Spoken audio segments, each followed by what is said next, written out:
Гүлмира Айым Чыгыш 5 районундагы 12 кабаттуу үйдүн тургуну. Батыри эң жогорку кабатында болгондуктан ал үчүн лифттин зарылдыгы аба менен суудай. Бирок аны көтөргүч тепкичтин улам иштен чыга бергени жүдө өткөн. Айтымында мындай күндөрү кары картаңдарга эле кыйын. Анан калса лифт бузулган учурда ичинде бирөө жарым калып калса, куткаруу кыйынчылыкты туудурат. И по всем вопросам, если у нас Лифт анда-мында бузулуп туруп калат. Андан 12 кабатка тепкич менен көтөрүлгөндө элестеткиле.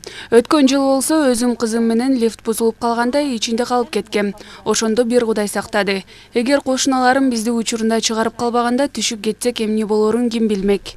Мындай көйгөйдөн калаанын башка бөлүгүндөгү бийик турак жайлар деле кур эмес. Мисалы Шопоков көчөсүндөгү 9 кабаттуу үйдүн көтөрүп түшүрүүчү механизминин 25 жылдык пайдалануу мөөнөтү 10 жыл илгери аяктаган. Бирок тургундар шарактап күтүлбөгөн учурда үзүлүп түшчү абалда турган лифттерде жүрүүгө аргасыз. Моралдык жактан да, техникалык жактан да уже эскирип, баягы өзүнүн эскирилгенине жетти деп ойлойм. Балдарды түшкөндөн коркобуз, айтабыз баягы. Если лифт жакшы деп айтса, жөө эле чыккан. Мисалы, менин кичинекей кызым корккондон көбүнчө жөө эле чыгат да. Ал эми айрым үйлөрдүн тургундары эскилиги жеткен лифттерди каражат топтой калып оңдоп түзөп турушат. Мы живем здесь с 82 года. Бул үй 82-жылы курулган, а лифт ошол бойдон алмаштырылган эмес. Биз өзүбүз акча топтоп өткөн жылы темир тартманы, редукторду алмаштырдык. Азыр бул жердеги 35-үйдүн 2-чи подъездинде лифттерди мэрия алмаштырган, бирок ишке бериле элек.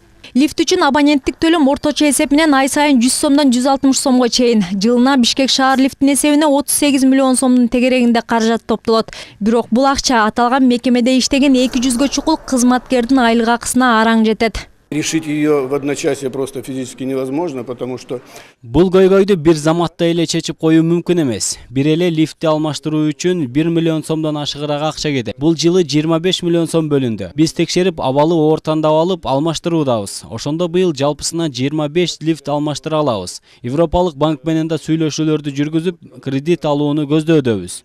Жыл сайын курчуп бара жаткан лифт маселесин шаардык кеңеш дагы улам көтөрүп келет. Депутаттар мындан 8 жыл мурун лифт жүргүнчүлөрүн камсыздандырууну сунуштап, токтом дагы чыгарган. Бирок ал документ ушул күнгө чейин иштебей келет.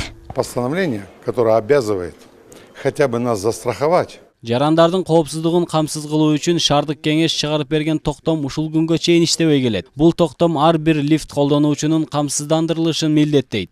Бул бир гана Бишкек шаар лифтке тиешелүү эмес, ушундай кызмат көрсөткөн бардык компаниялар аткаруусу керек. Ошондо коопсуздук жоопкерчилиги күчөмөк. Бишкек шаардык кеңештин сессиясында да депутаттар жергиликтүү бийликке 3 ай ичинде шаардагы лифттерди модернизациялоо боюнча атайын долбоор иштеп чыгуу милдетин койду. Белгилей кетсек, бүгүнкү күндө Борбор калаадагы көп кабаттуу имараттарда жалпысынан 2,5 миңдей лифт бар. Алардын 730га жакыны муниципалдык баланста турат. Бирок 620сы авариялык абалга кептелген. Чынара Нурсейитова, Бекназар Шерманбетов, Нью ТВ.